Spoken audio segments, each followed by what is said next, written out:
তো alright guys, সবাইকে জানাই শুভ নববর্ষ। গাইস, আপনারা তো জানো আমার কাছে যে সমস্ত মাছগুলো আছে সেই সমস্ত মাছগুলোতে প্রোডাকশন হতেই থাকে। সেই সমস্ত মাছ থেকে কিছু কিছু মাছ আমি বিক্রিও করে থাকি।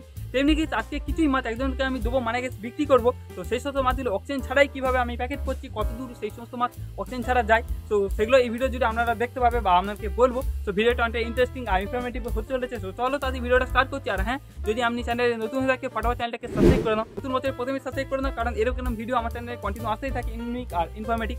চলো তার ভিডিওটা স্টার্ট। যে সমস্ত মাছগুলো এখন আমি তুলবো, তো সেই সমস্ত মাছগুলো তো আমার পিছনে এই যে ট্যাঙ্কটা দেখতে পাচ্ছ সব এই ট্যাঙ্কেই আছে।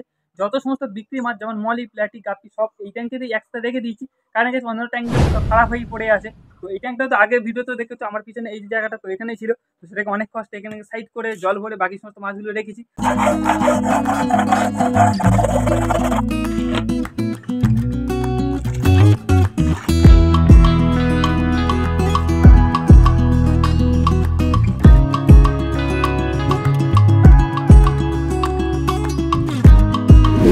আর এখন যে সমস্ত মাছগুলো তুলে প্যাকেট করা, তো সেই সমস্ত মাছগুলোকে আমার এখন এই ট্যাঙ্কে থেকেই তুলতে হবে। তার আগে ট্যাঙ্কটা ভালোভাবে দেখো, এই ট্যাঙ্কেতে পুরো জলে মাছে পুরোপুরি সমান হয়ে আছে সমস্ত মাছে মিলিয়ে, কারণ গ্যাস অন্য ট্যাঙ্কে একদমই জায়গা নেই। আর এই ট্যাঙ্কে একটা এয়ার পাম্পও দিয়ে দিচ্ছি, এয়ার পাম্পের পাইপ, নাহলে গাইস এই সমস্ত মাছগুলো মারা যেতে পারে রাতেরবেলা করে। ঠিক আছে, তো চলো মাছগুলো ফটাফট এক ট্যাঙ্কে থেকে তুলি, তারপরে প্যাকেট করবো।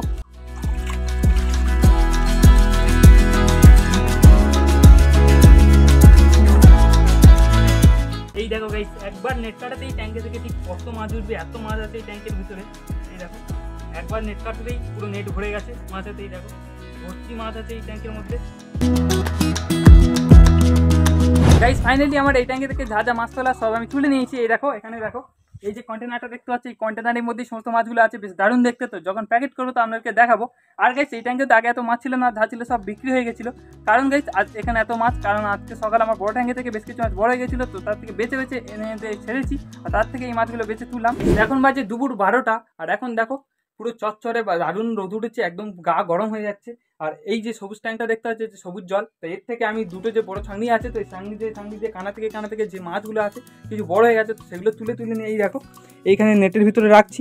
তারপরে বেছে বেছে নিয়ে এই দেখো এই যে গামলাটা, এই গামলার ভিতরে কিছু বেছে বেছে রেখেছি। কিছু সাদা মালি আছে, কিছু প্ল্যাটি আছে, কিছু নর্মাল গাপ্পিও আছে দেখতে পাচ্ছ। তো সমস্ত বেছে বেছে রেখেছি, এখনও কিছু বাচ্চা বাকি আছে। চলো আর খানিকটা মতো বেছে নিয়ে তারপরে এগুলোকে অন্য ট্যাঙ্কে রাখবো, রেখে তারপর বাচ্চা এগুলো কমপ্লিট করবো, ট্যাঙ্কে জলও ভরবো। তো তাহলে এই রোদের মধ্যে বাকি সমস্ত মাছগুলো বাছি। চলো এগুলো এবার প্যাকেট করি, আপনাদের সাথে কথা বলবো। চলো গাইস, প্রথমে তো আপনারা আমার কাছে এই প্লাস্টিকটা দেখো গাইস, এই যে প্লাস্টিকটা দেখতে পাচ্ছ, এই প্লাস্টিকটা হচ্ছে 10x14, মানে গাইস এই যে প্লাস্টিকটা এটা চওড়াই আছে 10 ইঞ্চি আর হাইটে আছে 14 ইঞ্চি। তো এই গাছটা খুব বেশি বড়ও নয়, খুব বেশি ছোটও নয়। তো এখন আমি এই কন্টেনারটার মধ্যে জামা তুলেছি, তো সেইটা প্যাক করার জন্য আমার ঠিক এই প্লাস্টিকটা লাগবে। এর থেকে ছোটো প্লাস্টিক হলে অসুবিধা হবে।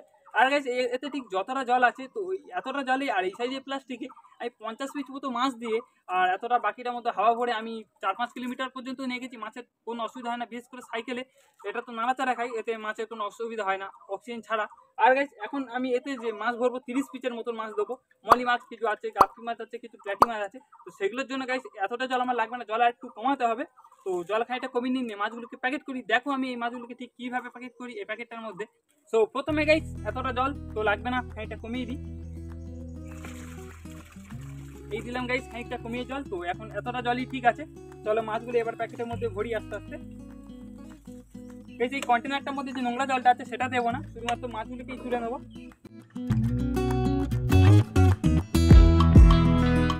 তো এবারেই দেখো গাইস সমস্ত মাছগুলো প্যাকেটের মধ্যে ঠিক কি সুন্দর দেখতে লাগছে, পুরো চকচক করছে। আর মাছগুলো দেখো এই জলের মধ্যে অক্সিজেন ছাড়া এখন কোনো অসুবিধা হচ্ছে না, কারণ গাইস মাছগুলোকে সবই এই প্যাকেটের মধ্যে ভর্তি করছি। তো ফটাফট মাছটাকে প্যাকেট করতে হবে একটা গার্ডার দিয়ে, ভিতরে খানিকটা হাওয়া ভরে। তো দেখো কীভাবে করি। এই আছে আমার কাছে 1 পিস গার্ডার। প্রথমে গাইস এই যে প্যাকেটটা আছে, প্যাকেটটাকে একটা থেকে ভালোভাবে এরকম রাখবো, রেখে তারপরে গাইস প্যাকেটটাকে এরকমভাবে ভালোভাবে ফুলিয়ে প্যাকেটের ভিতরে যাতে হাওয়া থাকে খানিকটা নিয়ে প্যাকেটের মাথাটা এইভাবে অফ করে দেবো। দিয়ে গাইস তারপর ধীরে ধীরে প্যাকেটে না পাট করে যাবো, যাতে প্যাকেটের ভিতরে হাওয়াটা টাইট হয়ে যায়। এই দেখো গাইস প্যাকেটের ভিতরে হাওয়াটা অলরেডি টাইট হয়ে গেছে অনেকটাই। তো এবার আমি প্যাকেটটাকে দেখো কীভাবে প্যাকেট করছি গাইস, এইরকমভাবে ভাঁজ করবো। তো এরকমভাবে ধীরে ধীরে ভাঁজ করতে ভিতরে যে এয়ারটা আছে, এর ভিতরে যে বাতাসটা সেটা আরও টাইট হয়ে গেলে দেখো গাইস এবার খানিকটা প্যাঁচ দেবো প্যাকেটটাকে। তো প্যাকেটটাকে প্যাঁচ দিতে প্যাকেটটা অনেকটাই টাইট হয়ে যাবে। আর মাছগুলো দেখো জলেতে ভালোভাবে সুইমও করতে পারছে। তো এবার আমি এটাকে গাটার দিয়ে ভালোভাবে এয়ার টাইট করে দেবো, দেখো ঠিক এইরকমভাবে। তো গাইস এবার আমাদের তৈরি হয়ে গেল, পুরোপুরি কমপ্লিট হয়ে গেল আমার এই মাছটা প্যাকেট করা।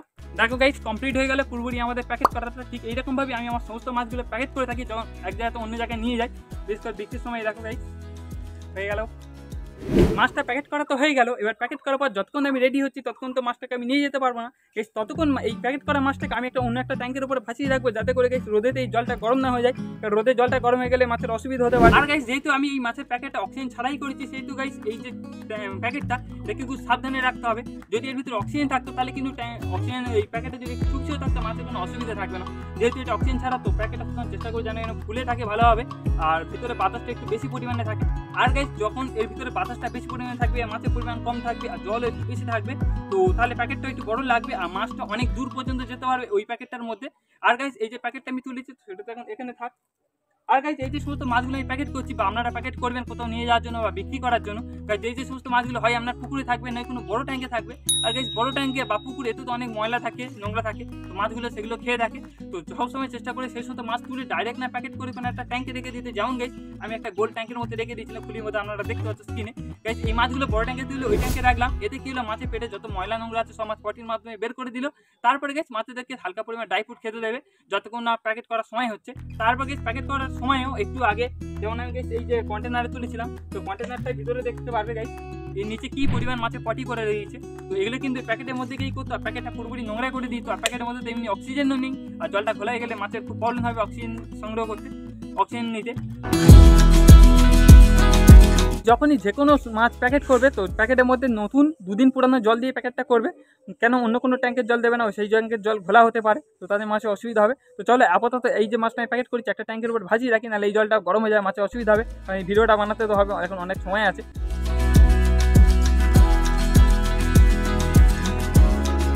গাইস এই যে মাছটা আমি প্যাকেট করলাম 10x14 একটা পিপি মানে একটা প্লাস্টিকের মধ্যে, এতে 30 পিসের মতো মাছ আছে। এখন এই প্যাকেটের মধ্যে 20 পিস মতো মাছ ধরবে, ঠিক আছে, কিন্তু 30 পিস লাগবে, তাই 30 পিস আমি প্যাকেট করলাম। আর গাইস এই যে প্যাকেটটা করলাম, এই প্যাকেটটাতে করে আমি এখনো 10 কিলোমিটার সাইকেলে করে 10 কিলোমিটার দূরেও নিয়ে যাবো, এই মাছটার কোনো প্রবলেম হবে না। আর গাইস যদি আপনি চান যে পথের মধ্যে অনেকবার আপনাকে রেস্ট নিতে হবে, দাঁড়াবেন, তো অনেক দূর 10 কিলোমিটারই যাচ্ছেন কিন্তু অনেকবার দাঁড়াতে হবে, তো সেক্ষেত্রে প্যাকেটটা আরেকটু বড় নেবেন। সো গাইস ভিডিওটা বানাতে তো কালকে পুরোপুরি অন্ধকার আর ফোনটাও পুরোপুরি অফ হয়ে গেছিলো, তো সেই জন্য আবার আজকে বানাতে হচ্ছে। আর এমনি এই ভিডিওটা অনেক দেরিতেই তো আপলোড হচ্ছে, তার জন্য গাইস আপনার কাছে সরি, ঠিক আছে। তো চলো এবার মেন কথায় আসা যাক। গাইস নর্মালি তো আপনাকে আমি বুঝিয়ে দিলাম যে আমি সমস্ত প্যাকেটগুলোকে কীভাবে করি যখন কোনো মাছ বিক্রি করি। আর গাইস আপনারা এমনি এরকম 10x14 এরকম পিপিতে করে এমনি 10-15 কিলোমিটার সাইকেলে করে অনায়াসে এই মাছগুলো পাঠাতে পারবেন। আর যদি গাড়িতে হয় তো সেক্ষেত্রে একটু প্লাস্টিকটা বড় দেবেন, কারণ সাইকেলে অসুবিধা হয় না, কারণ সাইকেলে প্যাকেটটা নাড়াচাড়া করে, এতে মাছের অক্সিজেন নিতে সুবিধা হয়। আর এছাড়া গাইস মাছের কোয়ান্টিটি যদি অনেক কম হয় আর ভ্যারাইটি ধরনের মাছ হয়, তো আপনি ছোটো ছোটো প্যাকেটও করতে পারেন। তো সেক্ষেত্রে খেয়াল রাখতে হবে যাতে জলটা গরম না হয়ে যায়। তো এরকমভাবে ওরকম 10-15 কিলোমিটারও মাছ নিয়ে যাওয়া যাবে, মাছের কোয়ান্টিটিটা যেন অবশ্যই করে কম থাকে। আর গাইস আপনার মধ্যে কেউ আমাকে কমেন্ট করে বলেছিল যে মাছের কিছু প্রোডাকশন হচ্ছে, বলি হচ্ছে মাছ বিক্রি কোথায় করবো, তো আপনারা আমাদের আশেপাশে কোথাও অ্যাকুয়ারিয়াম শপ কোনো সুপারিকে যোগাযোগ করতে পারেন, তো তারাই নিয়ে নেব। চলো গাইস আজকে ভিডিওটা আমি এখানেই শেষ করছি। এই রোদে দাঁড়িয়ে বকতে বকতে এমনিতে আমার অবস্থা পুরো টাইট হয়ে যাচ্ছে। এতক্ষণে নিশ্চয়ই আপনারা বুঝতে পেরেছো যে আমি মাছগুলোকে ঠিক কিরকম প্যাকেট করি। যদি আপনার মধ্যে কোনো প্রশ্ন থাকে তো কমেন্ট করতে পারো। তো দেখা হচ্ছে নেক্সট খুব একটা ভালো ভিডিওর সাথে, ততক্ষণের জন্য বাই বাই।